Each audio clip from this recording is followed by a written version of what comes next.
Alors, accueillons M. Jonathan Ricard pour cette conférence.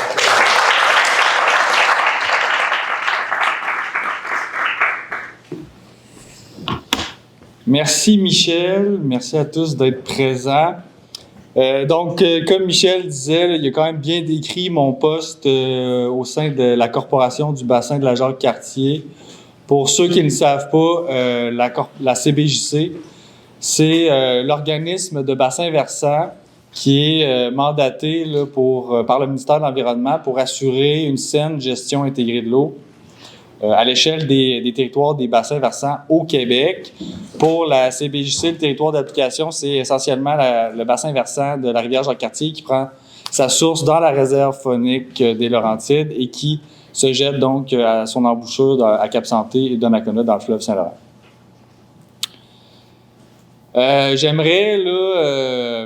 J'aimerais porter à votre attention qu'on est le 7 juin et le mois de juin, c'est rendu officiellement comme étant le mois de l'eau, donc le mois dédié à la sensibilisation de la population aux divers enjeux liés à cette ressource qui est si importante chez nous. Je pense que vous en êtes conscients. Michel a bien décrit un peu c'est quoi mon travail là, au sein de la CBJC. J'y suis depuis 2018. Et j'aime dire que j'ai un allié de taille dans mon travail qui est le saumon atlantique dans la rivière. C'est une particularité régionale puisqu'il s'agit de la rivière au saumon atlantique qui est le plus au sud et à l'ouest au Québec. La plus près, c'est celle de Charlevoix, la rivière du Gouffre.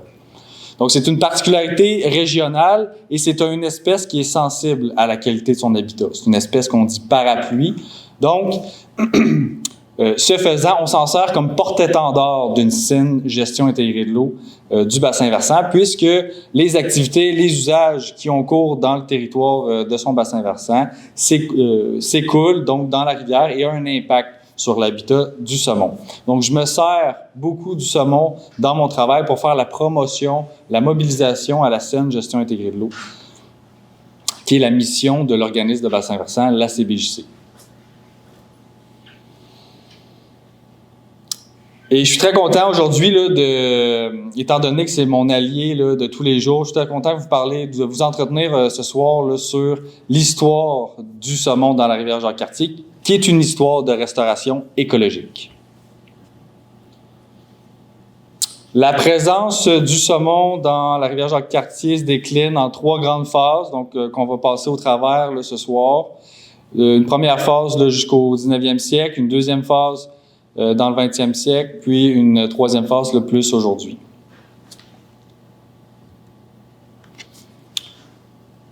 Donc, un passé mouvementé. Je vous ramène, donc, il y a de ça des milliers d'années. Les Premières Nations, les Autochtones, le saumon était présent dans la rivière Jacques-Cartier et les Premières Nations, les Autochtones utilisaient le saumon à des fins là, alimentaires et par la suite une source de troc là, avec les colonies. Donc, il y avait des techniques de pêche qui étaient ancestrales, qui étaient quand même qui limitaient la capture, merci, qui limitait la capture et qui faisait en sorte que la population se maintenait dans le temps.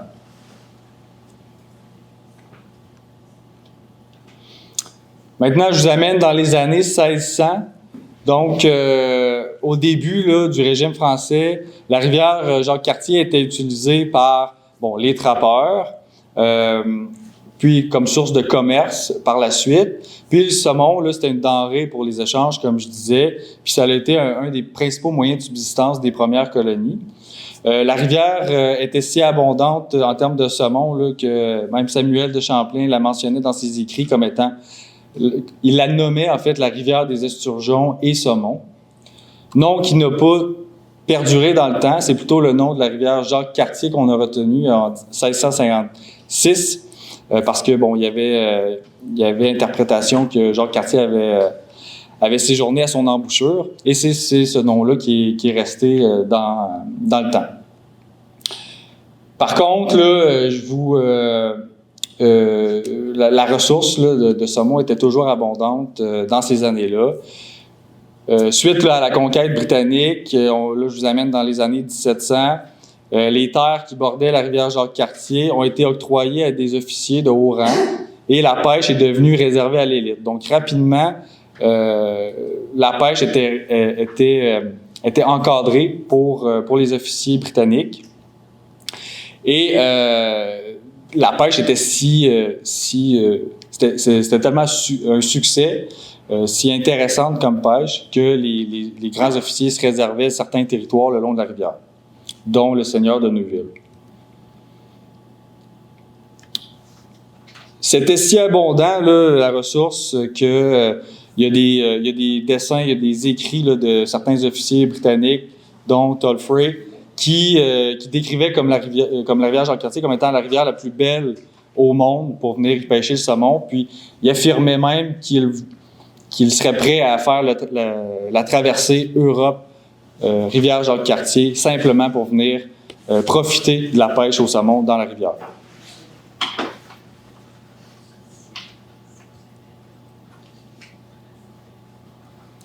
Donc, il y a eu un grand engouement pour la pêche. Les habitants, les officiers ont profité de la ressource.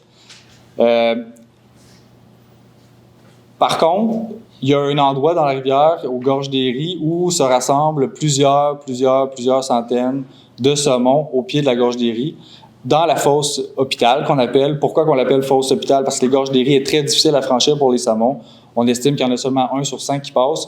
Puis ceux qui s'essayent, bien, ils reviennent dans la fosse, puis ils reviennent maganer. Fait que c'est pour ça qu'on l'appelle la fosse de l'hôpital. Ils viennent se reposer, prendre des forces pour réessayer de nouveau. Mais on a des écrits qui disent qu'on pourrait quasiment marcher sur l'eau tellement qu'il y avait des saumons. Donc, à cause de cette facilité de pêche, il y a une certaine pêche commerciale qui s'est instaurée. On prélevait les saumons à la puisette au pied des Gorges des Ries. On les mettait dans des petites cuves, puis après ça, on allait les livrer là, au marché de Québec.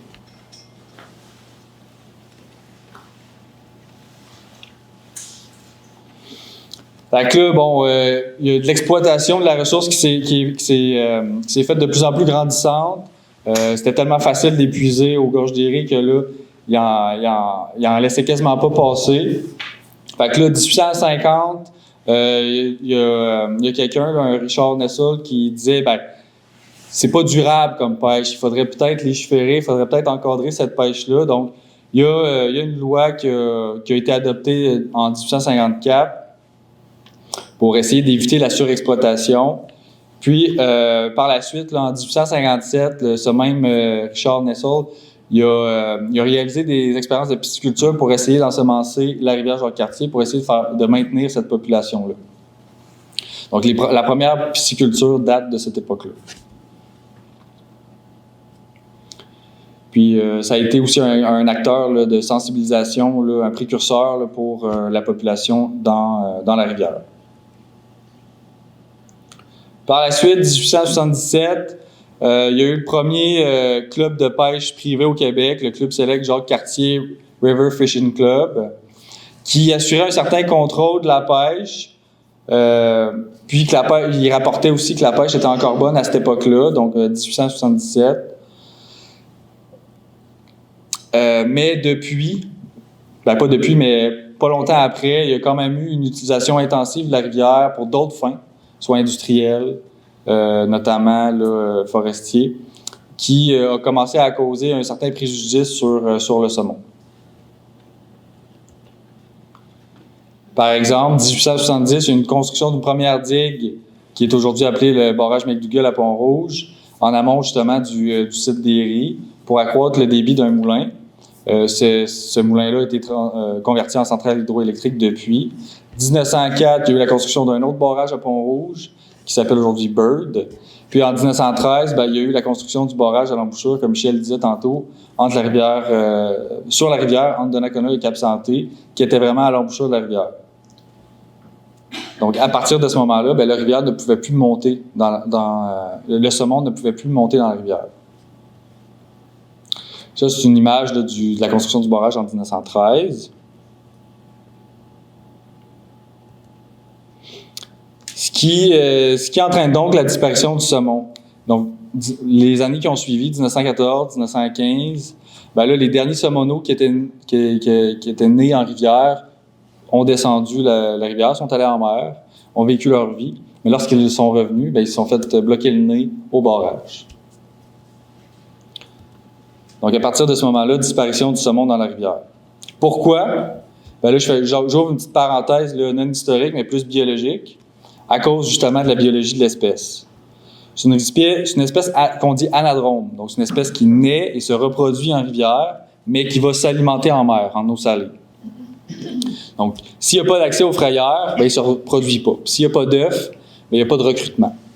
C'est un peu ça qui est illustré ici. C'est le cycle de vie du saumon. Donc, les œufs, en fait, les saumonaux naissent en rivière, dévalent la rivière après quelques années, vont s'alimenter en mer, grossir, puis revenir en rivière pour se reproduire quasiment à la même place où ils sont nés, de manière olfactive.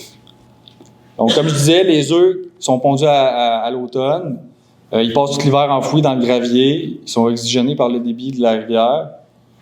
Puis, pour vous donner une idée, pour 8000 œufs, qui peut représenter à peu près la ponte d'une femelle, ben, il va rester 500 alevins qui se trouvent avec le premier stade de vie du saumon et qui va passer là, qui va passer à peu près 1 an en rivière, à peu près au même spot, sur la même roche presque. Après ça, de ces 500 alevins-là, il y en a seulement 120 qui vont survivre, qui vont se rendre au stade tacon, que là, il devient un petit peu plus gros. Lui, il va passer 1 à 4 ans en rivière pour s'alimenter. Lui, il va se déplacer un petit peu plus, mais il va rester à peu près dans le même spot de rivière.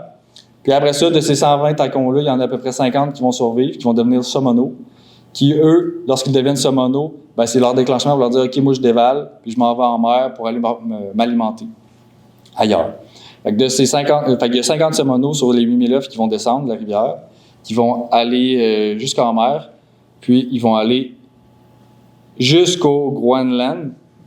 Ouais, on le voit un peu. Ils vont aller rejoindre leurs amis des autres rivières à saumon au Québec, au Nouveau-Brunswick, puis même de l'Europe. Et ils vont aller se nourrir là, sur les côtes du Groenland. Ils vont rester là à peu près 1 à 3 années, puis après ça, ils vont venir se reproduire dans la rivière, dans la rivière qui les a vus naître.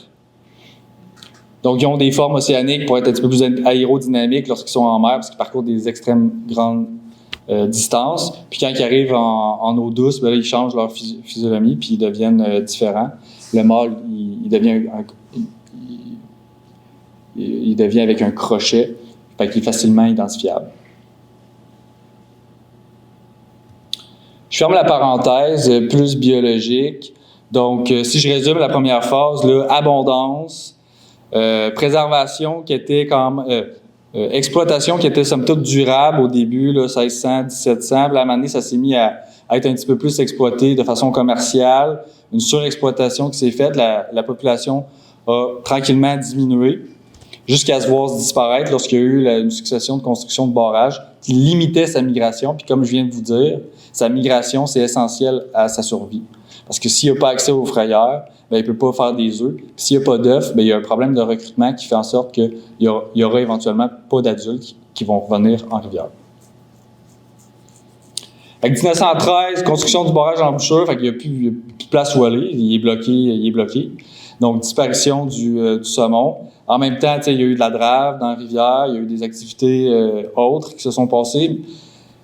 Et le point de déclenchement, c'est l'arrêt de la drave en 1975 à peu près. Donc, arrêt des activités de flottage du bois. Il y a eu aussi là, la bataille de Chantilly là, qui a amené la création du Parc national de la Jacques-Cartier dans ces mêmes eaux-là. Puis, ben, il y a un groupe de personnes, comme Michel disait, des passionnés, des biologistes, des pêcheurs, des citoyens qui se sont mobilisés. Ils ont dit, hey, il y avait déjà du saumon ici, vraiment beaucoup. Il n'y a plus de drave, on devrait essayer de le réintroduire dans la rivière. Fait que 1979, naissance là, d'un comité qui a été créé par ce petit groupe de passionnés-là, la Corporation de restauration de la Jacques-Cartier, qui est l'ancêtre de la CBJC. C'est pourquoi on a un intérêt particulier envers la ressource, qui est spécifiquement créé là, pour la réintroduction du saumon. Ils ont une mission quand même un petit peu plus large de restauration, conservation, mise en valeur de la rivière, parce que l'idée, c'est, oui, réintroduire le saumon, mais pour le redonner à la population. Donc, leur slogan à l'époque, et encore aujourd'hui, c'est une ressource... non. Leur slogan à l'époque, c'était une rivière pour tous. L'idée étant de redonner la rivière à tous. De redonner la rivière au saumon et à la population. Donc, ça a été un grand projet pilote, mobilisateur. Ça a été un des premiers là, à tenter l'expérience de réintroduire une population qui avait été disparue. Donc, l'ensemble des prochaines diapos que je vais vous montrer, c'est souvent des premières au Québec. Il y avait une grande participation, autant locale que gouvernementale, là, des instances.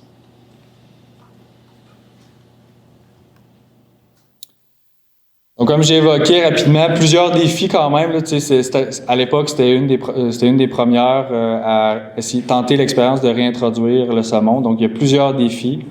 D'abord, au niveau de l'ensemencement. Pourquoi? Ben, comme je disais tantôt, il faut qu'ils naissent en rivière pour avoir l'instinct de revenir en rivière. Donc, il a fallu ensemencer des saumoneaux, des tacons, des alevins, chacun des stades de vie du saumon, ce qui a été commencé dès 81. Donc, il y a un court laps de temps entre la création de la corporation et le début des ensemencements. Donc, ça démontre là, la forte mobilisation puis la réussite là, de ce projet, du moins de cette mobilisation de l'ensemble des acteurs du milieu. C'est un projet commun.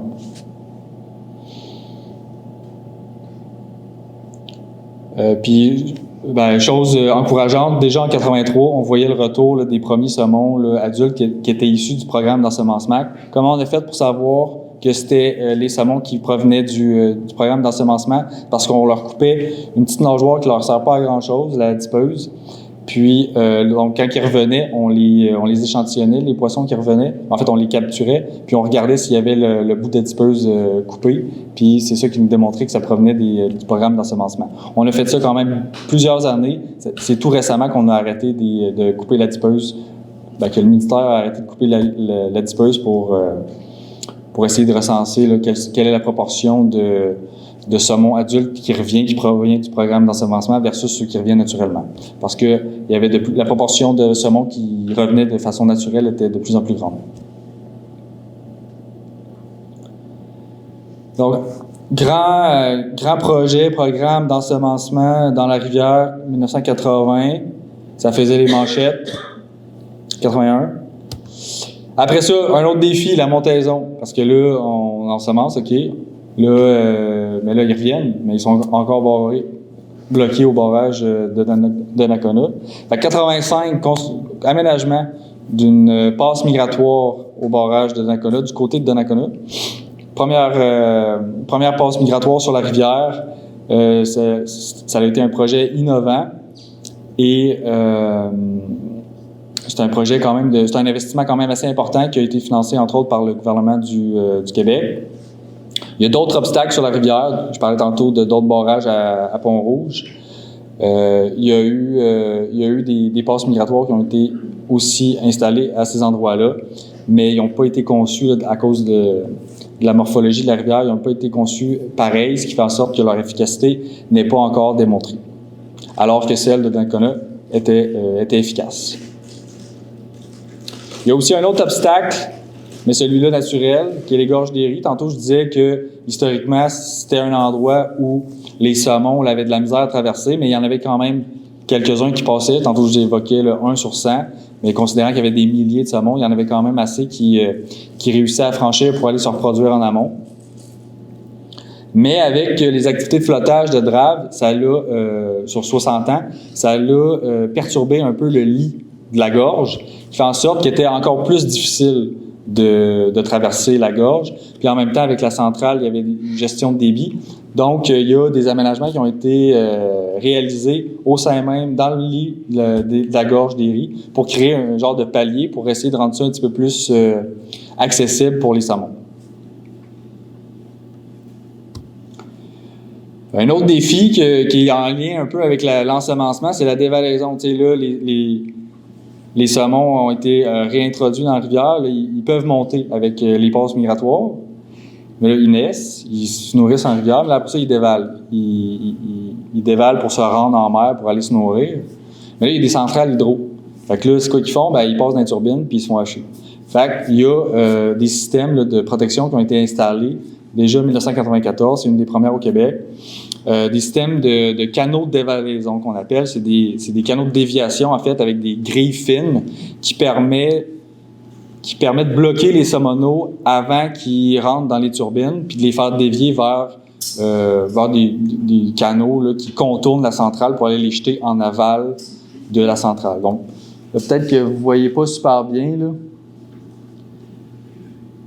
Mais ça ici, là, c'est les grilles fines qu'on installe que le producteur hydroélectrique installe à chaque printemps pour faire dévier les saumonaux et les rejeter en aval du barrage. Donc, encore une fois, une innovation là, qui a été réalisée sur la rivière Jacques-Cartier. En parallèle de tout ça, à travers tous ces défis-là, il y a aussi de la sensibilisation qui a été faite, comme je disais tantôt. C'est pas juste de réintroduire le saumon, mais c'est aussi d'assurer aussi sa pérennité. Donc, sensibilisation, création d'aménagements, mise en valeur. La sensibilisation, c'était très important parce que l'idée, oui, on réintroduit le saumon, mais pour que ça soit un succès, il faut que tout le monde y participe. Il ne faut pas qu'on continue de dégrader son habitat, la rivière Jacques-Cartier. Donc, programme de nettoyage pour essayer d'enlever les vestiges de la drave, donc toutes les pitounes. Il y a eu un grand projet de nettoyage des berges en 1985. En 1985 aussi, là, j'ai écrit là, fenêtre d'observation. Pourquoi? Parce que quand ils ont construit la passe migratoire du côté de Donnacona, ils ont fait en sorte que dans la structure de la passe migratoire, une passe migratoire, là, c'est une succession de petits bassins surélevés peut-être d'un demi-mètre à chaque fois pour que le saumon saute puis réussisse à monter le 7 mètres du barrage, mais sur une certaine distance. C'est comme un escalier à poissons. Et les 2 derniers bassins de cette passe migratoire-là, ils ont prévu des fenêtres d'observation. Donc, quand le saumon se trouve dans les 2 derniers bassins de la passe migratoire, on est capable d'observer le saumon à travers une vitre. Et ça, c'est quelque chose d'assez intéressant. Fait qu'on en profitait pour accueillir des visiteurs sur le site, faire un peu d'interprétation, expliquer un peu le processus, etc. Déjà à partir de 1985. 91, tantôt je disais, ça a été créé par des pêcheurs, des biologistes. 91, la rivière a regagné son statut là, de rivière à saumon. Il y a eu la création d'une ZEC à gestion mixte là, parce qu'il y avait de la pêche à truite, pêche au saumon. Dans le secteur de Donnacona-Pont-Rouge, parce que c'est là qu'on retrouvait là, les meilleures fosses. Et cette ZEC-là était gérée par la CRJC, donc l'ancêtre de la CBJC. 98, transfert des installations de la passe migratoire du côté de Donnacona, du côté de Cap-Santé pour des raisons d'efficacité. Et on a également transféré les infrastructures d'accueil au public, donc même setup des vitres pour observer le saumon qui se retrouve dans la passe migratoire. J'ajouterais que 2002, on a aussi là, il y a eu l'obligation de transporter tous les saumons qui se présentaient à la passe migratoire. Donc, systématiquement, on les bloque en haut de la passe migratoire et on les transporte dans un camion en amont des autres obstacles de la rivière, notamment ceux à Pont-Rouge, qui sont difficilement franchissables pour le saumon. Les meilleures frayères étaient en amont, c'est-à-dire à partir de Saint-Gabriel, Tewksbury, Parc national de la Jacques-Cartier. 2004, la pêche sportive a arrêté, la ZEC a arrêté. Pourquoi? Parce que c'est pas spécifique à la rivière Jacques-Cartier, mais dans la province, là, il y a eu un baisse des stocks début des années 2000 pour des raisons obscures, mais probablement en mer. Il y a eu une baisse drastique des populations de l'ensemble du Québec début des années 2000. Donc, pour la rivière Jacques-Cartier, arrêt de la pêche, moratoire en 2004.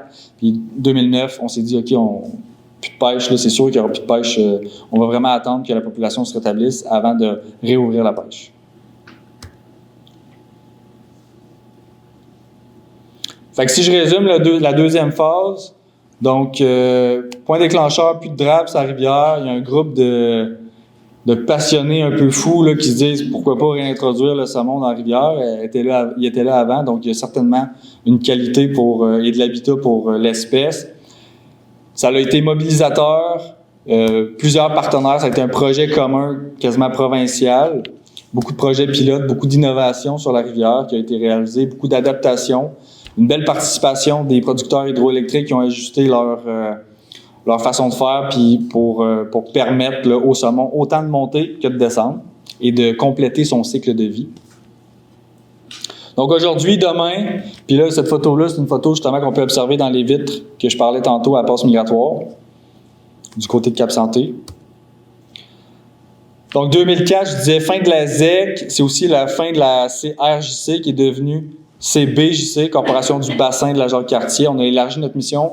Pourquoi? 2002, c'est aussi l'année de la politique de l'eau, donc création des OBV. Fait que la CRJC s'est transformée en OBV, mandatée par le ministère de l'Environnement. Pour information, l'ensemble du Québec est couvert par les OBV. Donc, celui, comme je disais tantôt, de la zone de gestion de la CBJC, comme je disais tantôt, c'est essentiellement le bassin de la rivière Jacques-Cartier, avec quelques affluents là, directement au fleuve, à Cap-Santé notamment. Donc, mission actuelle, on est quand même resté dans la restauration, conservation, mise en valeur, mais on a quand même élargi ça à la gestion de l'eau en général pour vraiment intégrer l'ensemble des enjeux qui sont liés à l'eau. Et le saumon est toujours présent dans notre mission. Comme je disais tantôt, c'est un porte-étendard de notre mission. Donc, on réalise beaucoup de projets, beaucoup d'initiatives qui ont pour but là, de maintenir la population de saumon, de promouvoir la population de saumon aussi dans la région. Donc, comme je disais tantôt, le transport des saumons, on les capture dans la passe migratoire. La photo en haut à gauche, c'est dans notre cage de capture. En bas à gauche, c'est le camion dans lequel on vide la cage avec les saumons.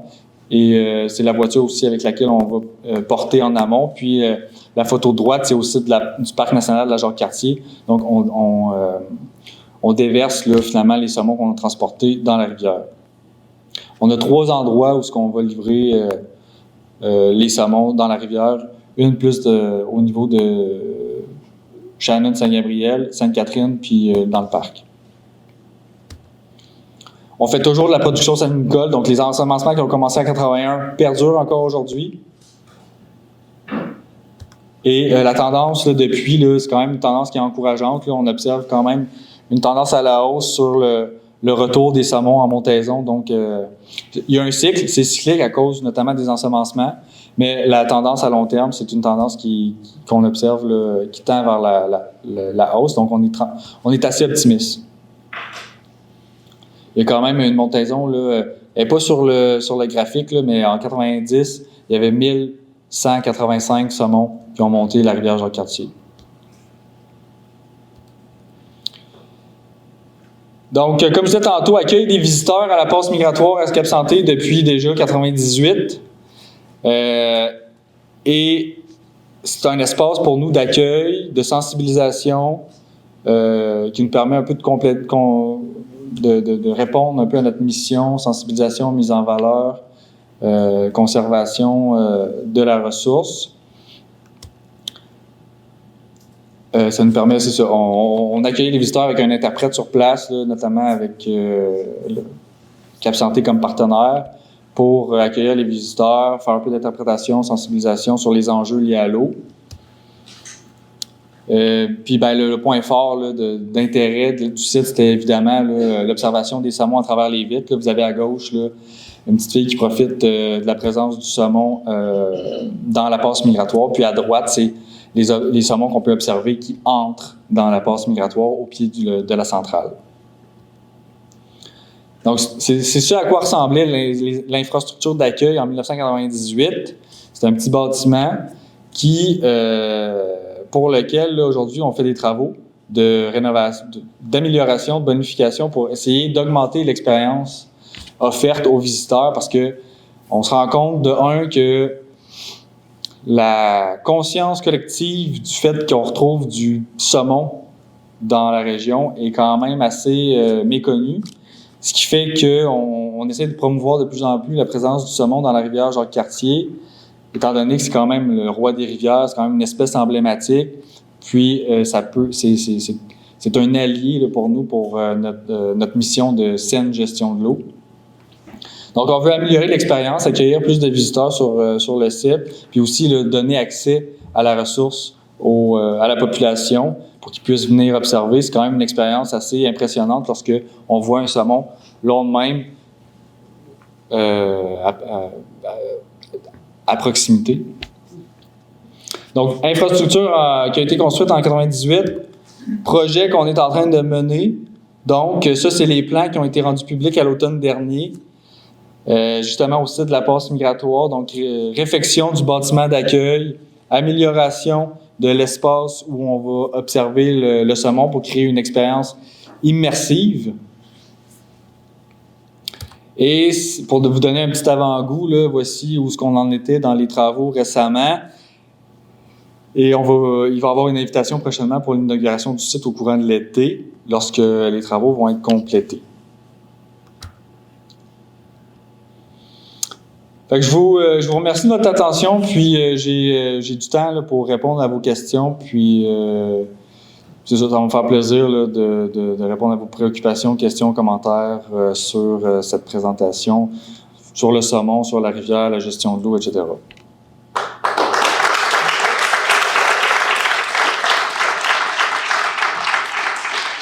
Des questions à adresser? Je serais curieux de savoir, vous avez parlé du changement de localisation entre Donnacona et Cap-Santé pour une question d'efficacité. Quelle efficacité? Qu'est-ce qui a motivé le changement de place de Donnacona vers Cap-Santé?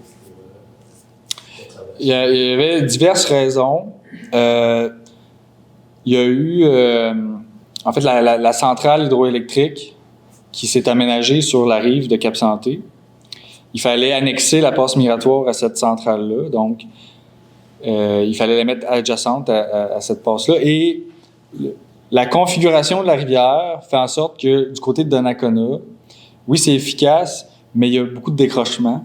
Je ne sais pas si vous avez vu, mais le barrage, quand il a cédé en 2016, là, c'est parce que le courant, le débit est très fort dans l'extérieur de la courbe, donc du côté de Donnacona, ce qui fait que cette rive-là est très fragile. Et les courants ne sont pas optimales pour favoriser pour attirer le saumon. Le saumon, lui, est attiré par l'appel de débit, un certain appel de débit. Et du côté de Cap-Santé, c'était plus optimal pour y installer la passe migratoire. Puis on est bien content de l'avoir de ce côté-là parce que, justement, quand le barrage a cédé en 2016, ça aurait été une catastrophe. Au pied, il y a une fosse. Hein? Je ne sais pas si du côté de Cap-Santé, il y a une fosse. Est-ce que ça, c'était là quand vous avez décidé de transférer de Donnacona à Cap-Santé la passe migratoire, en fin de compte? Parce qu'on sait qu'aujourd'hui, il y a une fosse en haut. Il y a toujours une fosse à cet endroit-là. À l'époque de la ZEC, là, c'était une des fosses les plus prometteuses. Cette fosse-là, la fosse Romain-Boivin, qui était un petit peu plus en aval, mais il y avait une fosse, effectivement, de ce côté-là qui était déjà présente, qui était prisée par les pêcheurs à l'époque de la ZEC.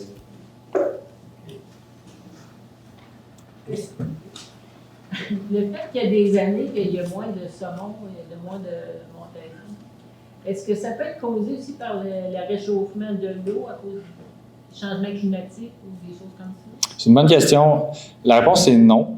Mais vous évoquez là, un élément qui est de plus en plus inquiétant, le réchauffement de l'eau.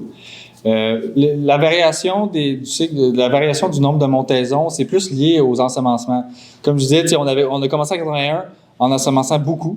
Puis là, après ça, du 82, on peut-être ensemencer un peu moins, 83 un peu moins. Puis, ce qui fait que le retour, puis le nombre d'années que les alevins, les saumoneaux passent en rivière, puis que les saumoneaux passent en mer, diffère. Ce qui fait qu'il y a certains décalages, ce qui fait que généralement, là, c'est un cycle de 5 ans qu'on observe à cause des ensemencements, puis c'est surtout à cause des ensemencements qu'on observe ce cycle-là.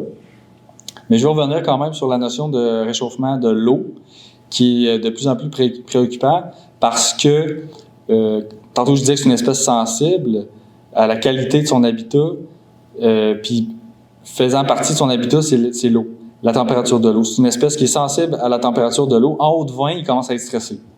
Lorsque l'eau est en haut de 20, il commence à être stressé. À 24, il meurt. L'eau de la rivière, elle monte. Elle monte vite l'été. Puis, on observe là, régulièrement des températures en haut de 20. Du moins, depuis qu'on fait le transport, on mesure la température de l'eau à chaque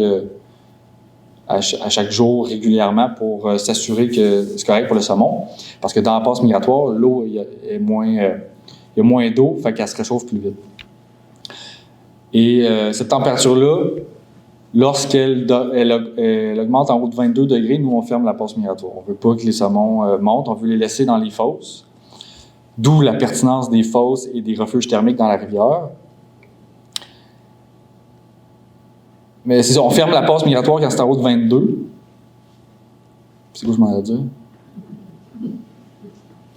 C'est ça, on observe de plus en plus, on ferme la passe migratoire de plus en plus souvent. Ce qui veut dire que la température de l'eau est de plus en plus chaude, plus longtemps.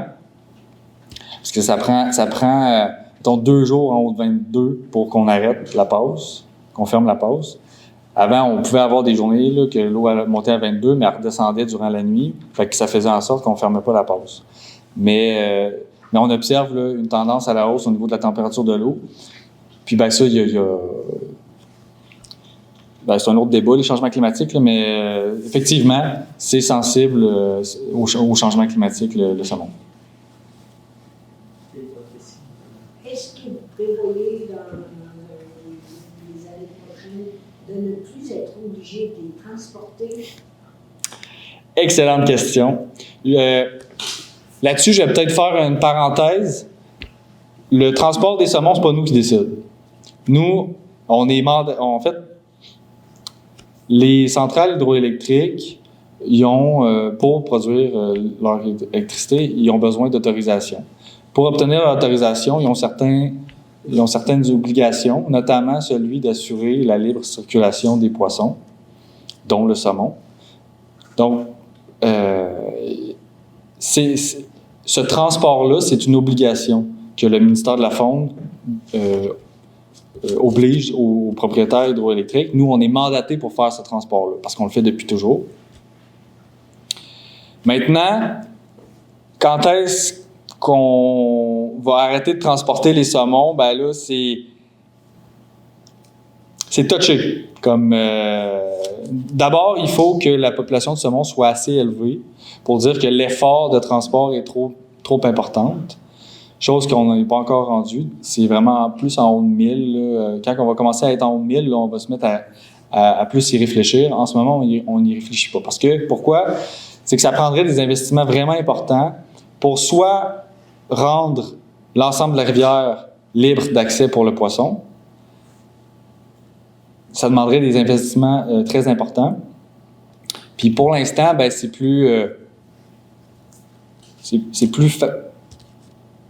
c'est mieux de le transporter. C'est plus payant de payer les centrales que vous autres. Ceci étant, ils ont l'obligation d'assurer la libre circulation, que ce soit par le transport ou par la réfection de leur installation. Pour l'instant, c'est le ministère qui autorise ces choses-là. Pour l'instant, le ministère de la Faune autorise que ça se fasse via un transport de saumon. Puis, selon les indications qu'on a, c'est quelque chose qui va quand même perdurer encore nombreuses années. Il faut vraiment que la population soit assez rétablie pour qu'on envisage là, d'investir des sommes importantes dans la rivière. Il faut toujours de l'ensemencement. Oui, il y a toujours de l'ensemencement. À chaque année, là, tantôt je parlais de production salmicole. À chaque année, production salmicole, à chaque année, là, on envoie des saumons adultes, femelles et mâles, à une pisciculture du ministère de la Faune qui, eux, s'occupent de faire là, les manipulations nécessaires. Puis après ça, chaque printemps, le ministère ensemence, soit avec notre aide ou lui-même, il ensemence la rivière. C'est Dans les mêmes volumes? Dans les volumes? des volumes plus bas. C'est des volumes plus bas, puis c'est seulement le stade alvin, donc c'est plus les stades Tacon et Somono, seulement le stade alvin. Puis, j'en profite quand même pour dire que avec cette production salmonicole-là, nous, on reçoit des œufs que la pisciculture va faire durant l'hiver. On les reçoit au mois de février à peu près, puis on fait un programme éducatif avec les écoles primaires et secondaires de la région. On leur envoie là, un incubateur, un aquarium avec des œufs de saumon, puis les élèves, ils s'occupent finalement de ces œufs-là, ils les voient grandir, ils les nourrissent, puis à la fin de l'année, ils vont ensemencer la rivière avec ces petits alvins-là. Il y avait Gérard. Moi, c'est juste pour ajouter concernant le transport des saumons. Le fait qu'il y ait 3 centrales électriques sur la rivière, c'est à peu près impossible qu'il n'y ait pas de transport de saumon que ça arrête. À peu près impossible que ça arrête. L'expérience montre que le saumon ne peut pas se voyager là, sur le quartier. Il y en a 3 en plus. Puis en plus des gorges des riz. Il y a trop d'obstacles pour empêcher le transport. C'est impossible. En autant que moi, que je sache. Je connais plusieurs rivières à saumon, puis partout où il y a des barrages, il y a du transport. T'sais, à la limite, on pourrait peut-être en laisser passer, éventuellement, si la population était assez importante, mais là, la population n'est pas assez importante. Donc, puis il n'y a aucune frayère qui est disponible en aval de Pont-Rouge. Donc, si on en laissait passer quelques-uns, mettons, c'est sûr qu'ils ne pourraient pas se reproduire parce qu'il n'y a pas de frayère. Pourquoi il n'y a pas de frayère? Là, je reviens à la Drave, qui a détruit le lit de la rivière là, à cet endroit-là, étant donné que la rivière a un substrat quand même assez friable, assez érodable à cet endroit-là.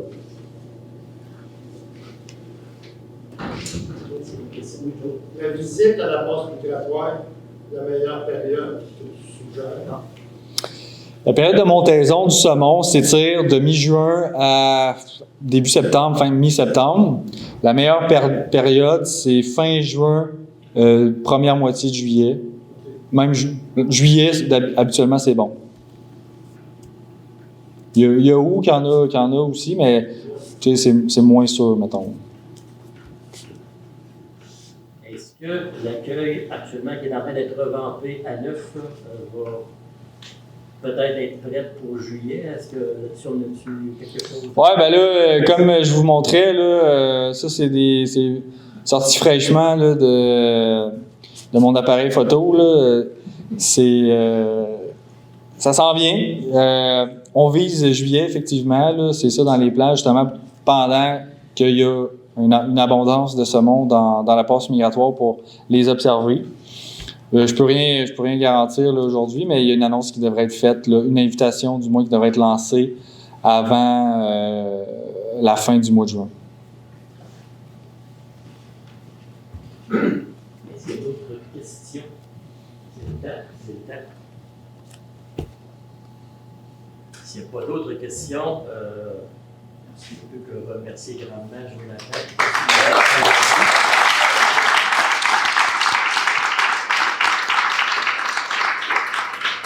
En passant, c'est un grand privilège pour un village comme Cap-Santé d'avoir une passe migratoire à saumon. Voir des saumons dans sa montaison en vitrine, vous corrigerez M. Lapomme, M. Jonathan, il y a seulement 3 endroits. Madame, vous avez Cap-Santé. On en a une passe migratoire, on peut voir le saumon en vitrine.